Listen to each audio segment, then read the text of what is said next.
أعوذ بالله من الشيطان الرجيم بسم الله الرحمن الرحيم الحمد لله رب العالمين الصلاة والسلام على جميع الأنبياء والمرسلين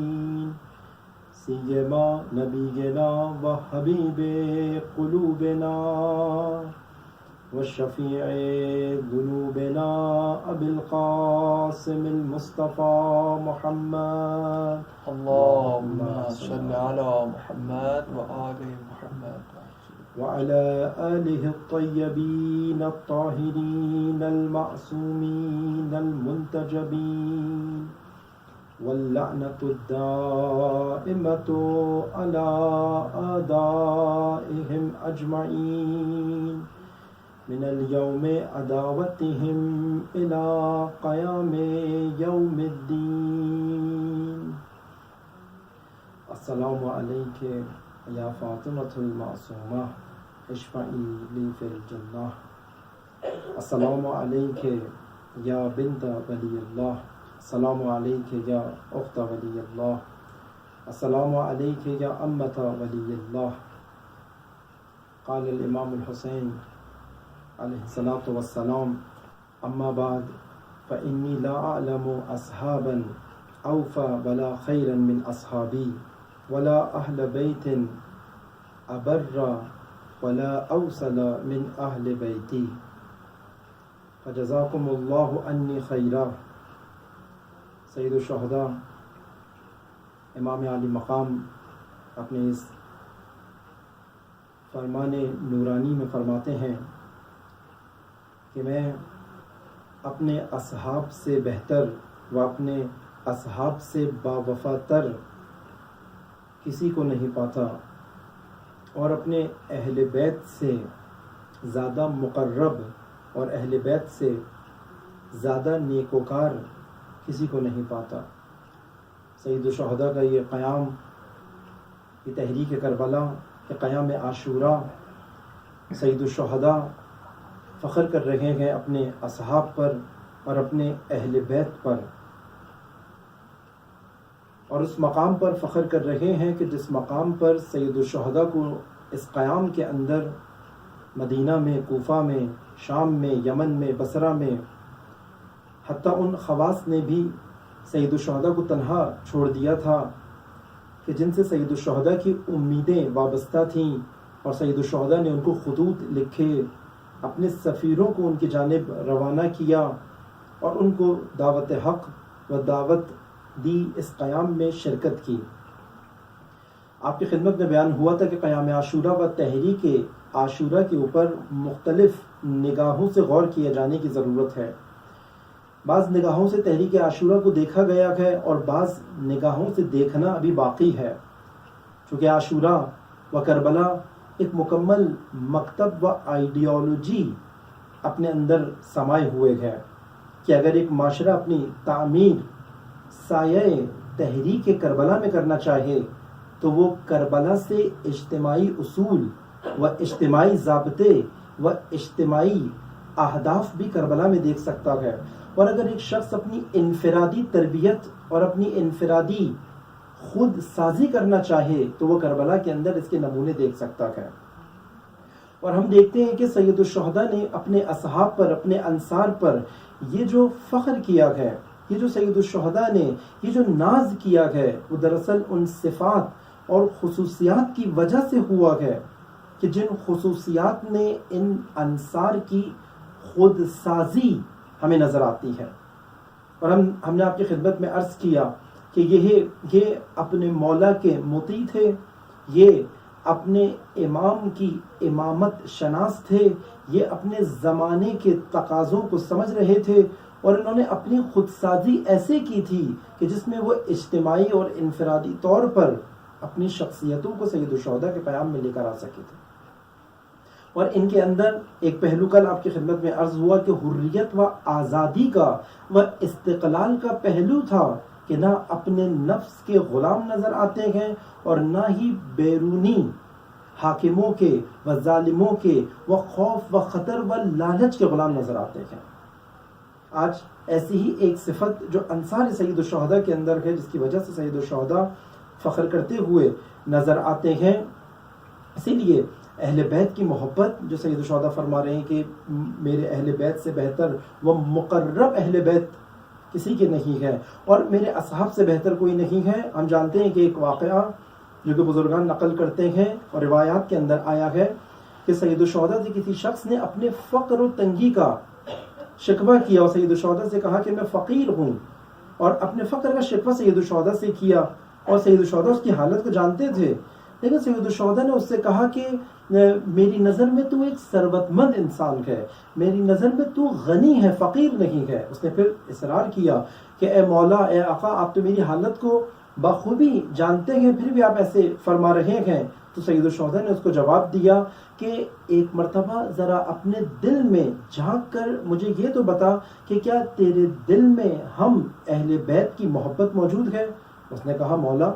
میں قربان جاؤں آپ پر، آپ کی محبت اور اہل بیت کی محبت سے میرا دل سرشار ہے۔ سید الشہداء نے کہا یہی وہ دولت ہے، یہی وہ ثروت ہے جو تجھے فقیری سے نکالتی ہے، بس تو فقیر کہلانے کا لائق نہیں ہے۔ تجھے معلوم ہونا چاہیے کہ ہم اہل بیت کی محبت بہترین ثروت و دولت و حقیقی دولت ہے۔ بس یہاں پہ ہم سید الشہداء کے ان جملات سے جان سکتے ہیں یہ محبت معرفت کے ساتھ اگر ہو تو ناصر و محب و شیعہ اہل بیت اپنا کردار اس جہان کے اندر و اس معاشرے کے اندر و اپنی خودسازی کے اندر ادا کر سکتے ہیں، اور یہی معرفت ہمیں کربلا دے رہی ہے، اور یہی معرفت ہمیں انصار سید الشہداء کے میں نظر بھی آتی ہے، اور ہم دیکھتے ہیں کہ کربلا کی طرف یہی ایک کمی ہے، یہ اسی نم کی کمی ہے۔ کربلا کی طرف جو نگاہ ہوئی ہے وہ اکثر سید الشہداء و ناصران سید الشہداء و قیام سید الشہداء کے مظلومیت کے پہلو کو زیادہ اجاگر کیا گیا ہے، کہ جس کو اجاگر کرنے کا حق ہے، کیونکہ جس فجیع ترین انداز سے اس وقت کی ظالم حکومت اور سیاست نے امامت و امام مسلمین کے ساتھ جو کچھ کیا، ان کے خانوادے کے ساتھ جو کچھ کیا، وہ اوج مظلومیت سید الشہداء کو دیکھنا پڑا۔ لیکن اگر فقط قیام کربلا کو فقط مظلومیت، پرسہ و آنسو کے اندر تمام کر دیا جائے تو یہ ہم نے ایک آنکھ سے کربلا کو دیکھا ہے، اور اس طرح کی کربلا شناسی سے ہم اپنے احساسات کا ازالہ تو کر سکتے ہیں امام حسین اور ان کی والدہ کو پرسہ دے کر، لیکن ہم اپنی شخصیت اور اپنی معاشرے کی تعمیر نہیں کر سکتے۔ اگر ہم نے مظلومیت کے پہلو کے ساتھ ساتھ معرفت کے پہلو کو بھی کربلا کے مد نظر رکھا تو یہ مظلومیت مقدمہ بنے گی معرفت سید الشہداء کا۔ کیوں؟ کیونکہ مظلومیت کا پہلو انسان کے دل کو نرم کرتا ہے، مظلومیت کے آنسو انسان کے قلب کو سید الشہداء کی وہ معرفت اور پیغام کو سننے کے لیے آمادہ کرتے ہیں۔ بس یہ پہلو بہت ضروری ہے، یہ احساساتی پہلو، یہ جذباتی پہلو، یہ دل کا سید الشہداء کے ساتھ وابستہ ہونا،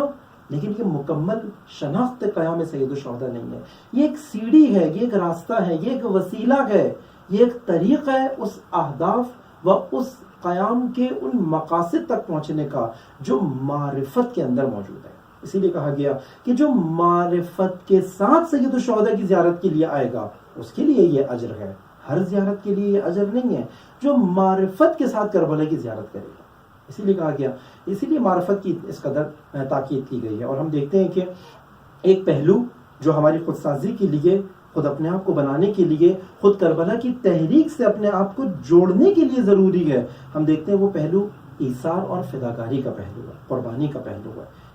یوں تو تاریخ اسلام کے اندر نبی اکرم سے پہلے بھی اور نبی اکرم کی خود بعثت میں اور نبی اکرم کی انقلابی تحریک کے اندر اور فتح مکہ کے اندر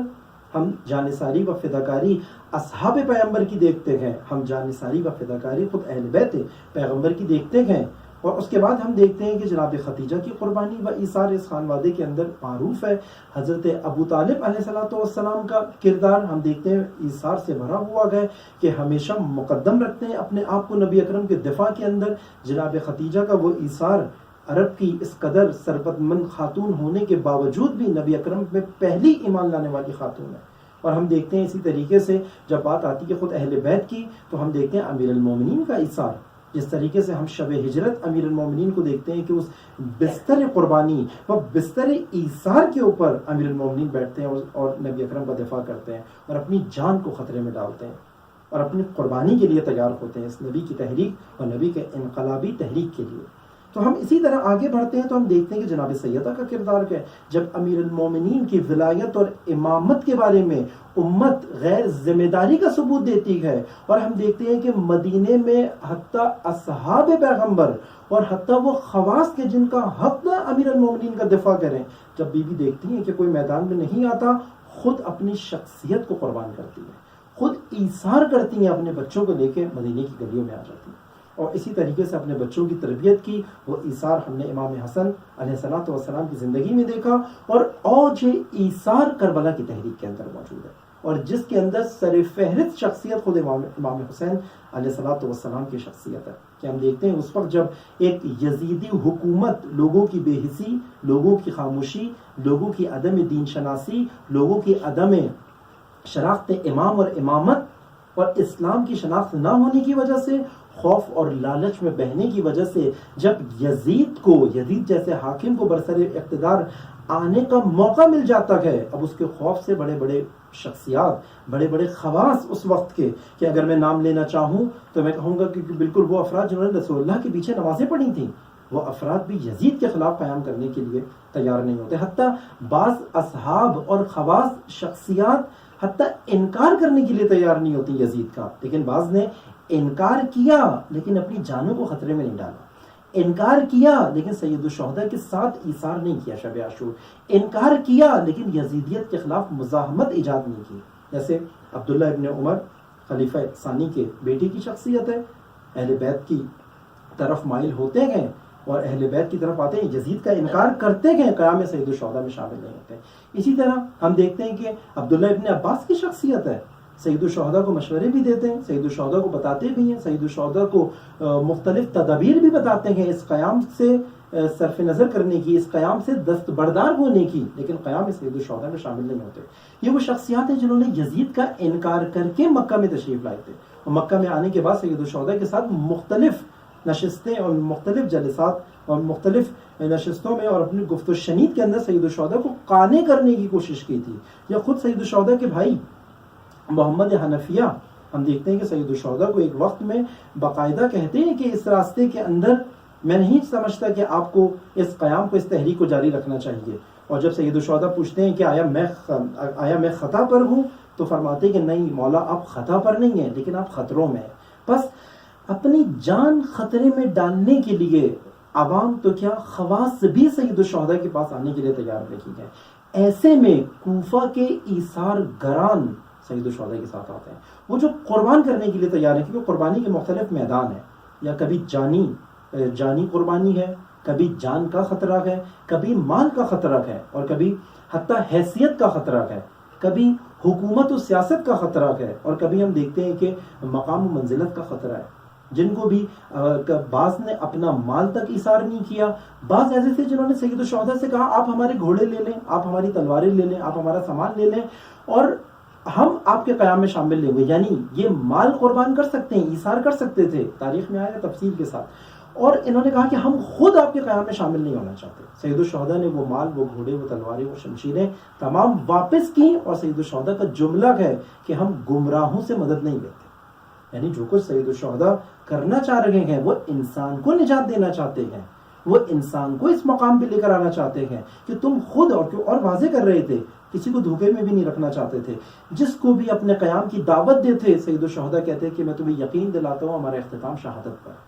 جو ہمارے ساتھ چلے گا وہ شہید ہو جائے گا اور جو ہمارا ساتھ نہیں دے گا اسے عزت نہیں ملے گی. یعنی وہ عزت و سرفرازی کے دن نہیں دیکھ سکتا اگر وہ رک بھی گیا. بس یہاں پر ایثار کا بہت بڑا میدان تھا جس کے اندر اگر ہم دیکھیں مسلم بن عقیل جس طرح سے کوفے کے اندر ان کو انتخاب کیا گیا اور کوفے میں جا کے قربانی دیتے گئے، بلکہ اپنے بچوں کو قربان کرتے گئے، بلکہ اپنی مسلم بن عقیل کی بچیاں خواتین کے ساتھ موجود ہیں، اپنے خانوادے سمیت آ کے اس ایثار کے اندر آتے ہیں. اور مسلم بن عقیل کی داستان میں ہی ہمیں ہانی بن عروہ کی شخصیت نظر آتی ہے، اوج ایثار ہے، نائب امام کی خدمت میں ہے، وہ جس کو امام نے سفیر بنا کے بھیجا گیا۔ تو دیکھتے ہیں کہ کوفہ کے اندر جب عبید اللہ نے ہانی کو پتا کیا کہ آپ کو معلوم ہے کہ مسلم کہاں ہے، کہا کہ تم کسی صورت بھی اگر تم چاہو کہ میں اس قربانی سے پیچھے ہٹ جاؤں اور مجھے امان نامہ دو اور مجھے محفوظ کرو، میں کبھی بھی تمہیں مسلم کا پتہ نہیں بتاؤں گا، میں کبھی بھی مسلم کو تمہارے سامنے تسلیم نہیں کرنے دوں گا۔ اور ہانی بن عروہ کا جو انجام ہوا وہ اسی اوج انصار کا نتیجہ ہے۔ یہاں سے ہمیں معلوم ہوتا ہے کیوں سید الشہداء اس قدر فخر کر رہے ہیں کہ میں نے ایسے باوفاتر اور ایسے انصار کے جن کے اندر خیر موجود ہے وہ میں نے نہیں دیکھا، اس سے بہتر انصار نہیں دیکھے۔ اور ہم دیکھتے ہیں کہ آگے تھوڑا سا جاتے ہیں کہ مسلم ابن اوسجہ کی شخصیت ہے، کس طرح کا ایثار کہ مولا کے ساتھ ایک دفعہ مکالمہ کرتے ہوئے فرماتے ہیں کہ اے مولا حسین، اگر ہمارے پاس شمشیریں بھی نہ ہوں، تلواریں بھی نہ ہوں، اگر ہمارے پاس مناسب اسلحہ نہ ہو آپ کے قیام میں لڑنے کے لیے، میں مسلم بن اوسجہ پتھروں کے ساتھ بھی اگر مجھے لڑنا پڑے میں آپ کے ساتھ اس قیام میں شامل ہوں۔ یعنی آپ ایثار دیکھیں، اپنا دفاعی سامان اگر نہ بھی ہو، اور جو کچھ خود اہل بیت کے گھرانے نے ایثار کیا، جو کچھ قربان کیا اس گھرانے نے، ششماہا اس گھرانے نے دیا، اسی طریقے سے کڑیل جوان اس گھرانے نے دیا، اسی طریقے سے رسول اللہ کی نشانی اس گھرانے نے دی، تو خود اپنا ایثار، بعض اوقات انسان خود قربانی دے دیتا ہے، اپنے بچوں کو قربان کرنا مشکل ہوتا ہے، خود قربانی دے دیتا ہے، اپنے خانوادے کو قربان کرنا مشکل ہوتا ہے، لیکن اس گھرانے نے ایسا اوج ایثار تاریخ کو بتایا کہ جس کی مثال نہ کربلا سے پہلے ملے گی آپ کو اور نہ ہی کربلا کے بعد ہم دیکھتے ہیں۔ اور وہ ایسی مثال بنی ایثار کی کہ وہ لفظ ایثار کا کربلا کے ساتھ اس طرح جڑ گیا، اور ہم اس طرح سے اسی طریقے سے حبیب ابن مظاہر کی شخصیت کو دیکھتے ہیں، اس طرح مولا کے فرمان کے اوپر آئے اوج ایثار ایک اس میں۔ شب عاشور اگر آپ صورتحال کو دیکھیں تو آپ دیکھیں گے کہ شب عاشور یہی اصحاب ایک دوسرے پر سبقت لینے کے لیے سید الشہداء کے پاس آتے تھے کہ پہلے مجھے مولا جنگ کی اجازت دے دیجئے، پہلے مجھے میدان کارساز میں جانے کی اجازت دے دیجئے، پہلے مجھے سب سے پہلے شہید ہونے کی اجازت دے دیجئے۔ ہمیشہ آگے، ہمیشہ سبقت لیتے تھے ایک دوسرے کے اوپر، اور ہم ان کی حالت دیکھتے ہیں امیر مولا کے ساتھ، مولا کے دفاع کے اندر اس طرح شامل ہیں کہ وہی جو ایثار کا اصل مقصد ہے کہ کسی کو بھی اپنے سے آگے نہیں جانے دیتے قربانی کے لیے، ہمیشہ اپنے آپ کو قربانی کے لیے پہلے رکھتے ہیں، اور جہاں پر بھی کہیں پر آسائش اور آسانی کی بات ہے دوسروں کو ترجیح دیتے ہیں، جو کہ ایثار کے اندر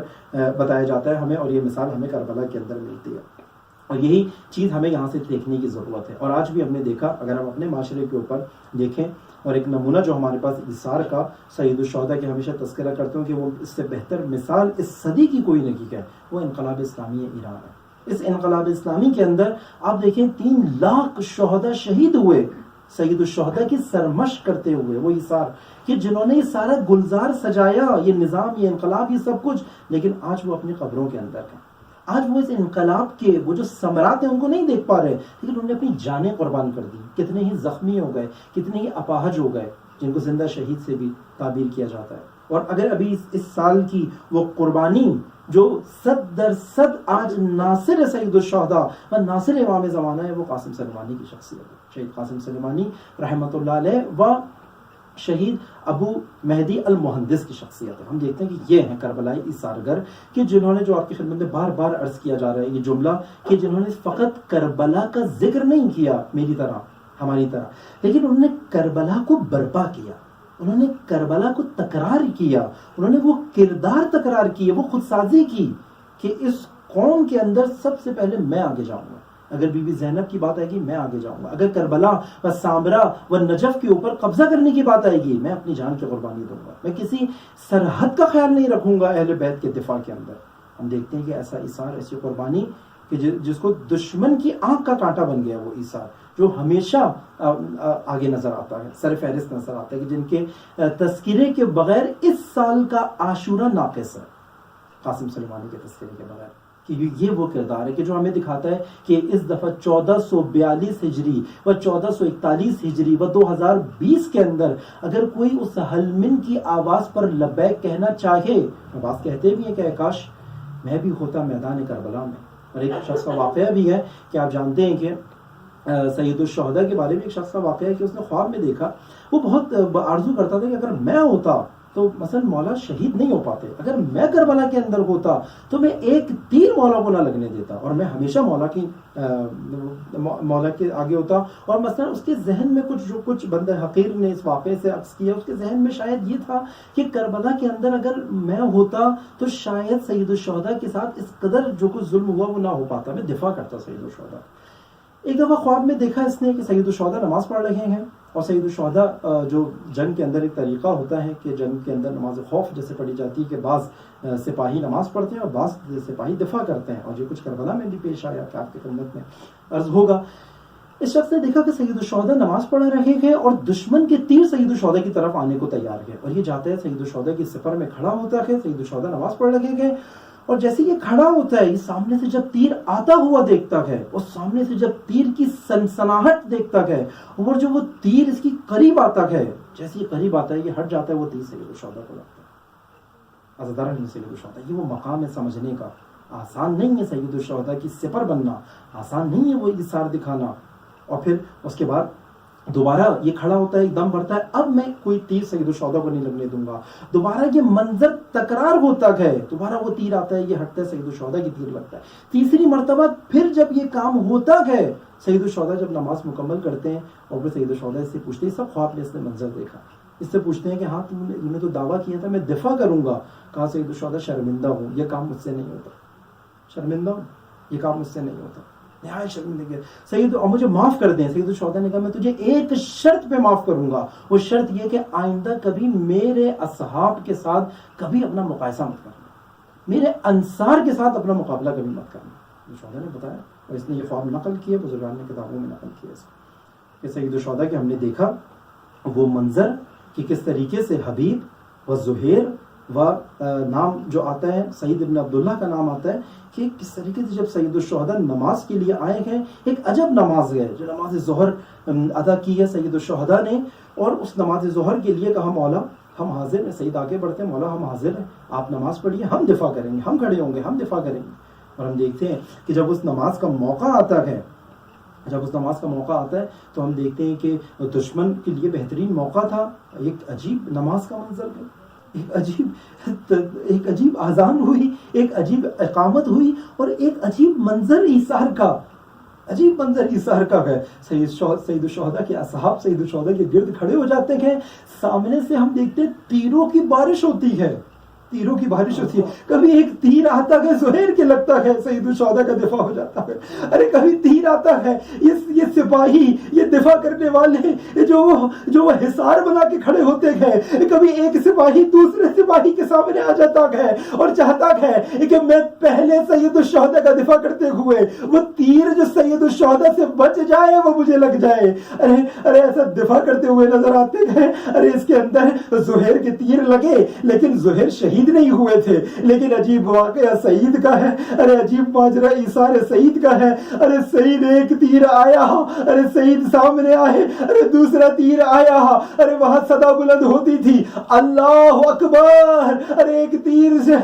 تیر بازو سعید میں لگتا تھا، پھر صدا بلند ہوتی تھی اللہ اکبر. ارے دوسرا تیر دوسرے بازو میں لگتا تھا. ارے راویوں نے لکھا اتنی روایتیں اس نماز کی ہوئی کہ نہ ایسا نمازی کسی نے دیکھا، ارے نہ ایسے محافظ کسی نے دیکھے، ارے نہ ایسی آذان کسی نے دیکھی، نہ ایسی جماعت کسی نے دیکھی. ارے عجیب نماز ہے، عجیب تکبیریں گئے. ارے سعید بڑھتے چلے جاتے گئے، ہر تیر اپنے اوپر لینے کے لیے تیار گئے. ارے ایک کے بعد ایک تیر لگنا شروع ہوئے، ایک کے بعد. اور تاریخ نے کسی روایت یہ نہیں لکھا کہ کوئی ایک تیر بھی ان تیر کی بارشوں میں سید الشہداء کو لگا. ارے یہ ہزار آگے آتے گئے. ارے جب سید الشہداء نے آخری تکبیر کہی، جب نماز ختم کی، جب دیکھا سعید کی حالت، ارے تیرا تیر سعید کے جسم میں پیوست گئے. ارے سید الشہداء دوڑے ہوئے جاتے گئے. ارے سعید کا سر اپنے زانوں پہ رکھ کر کہتے گئے، سعید کہتے گئے اے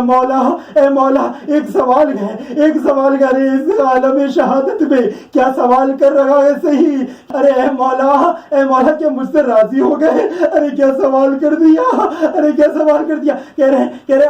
حل وفیت عہدی یا مولائی، کیا میں نے اپنا وعدہ وفا کر دیا؟ ارے کیا سید سے راضی ہے؟ ارے امام حسین نے کہا اے سید اب تجھ سے راضی ہے. ارے اے سید مرحبا اس قربانی پر، اور میں دیکھ رکھا ہوں آپ ہمارے آگے جنت میں جا رہے ہیں، لیکن میں کہوں گا اے سید یہ تو نماز ظہر تھی، ارے آپ نے مولا کو پڑھوا دی. ارے یہی میدان ہوگا، ارے یہی کربلا ہوگی، ارے یہی تپتا ہوا صحرا ہوگا. اور عصر کی نماز میں حسین نہ حبیب ہوں گے اور نہ زہیر ہوں گے، نہ اکبر ہوں گے، نہ قاسم ہوں گے، نہ عباس ہوں گے. ارے ایسے ہی وہ تینوں کی بارے وہ حسین کا جسم چھلنی ہوگا. ارے حسین صدا بلند کریں گے، حل من ناصر ینصرنا،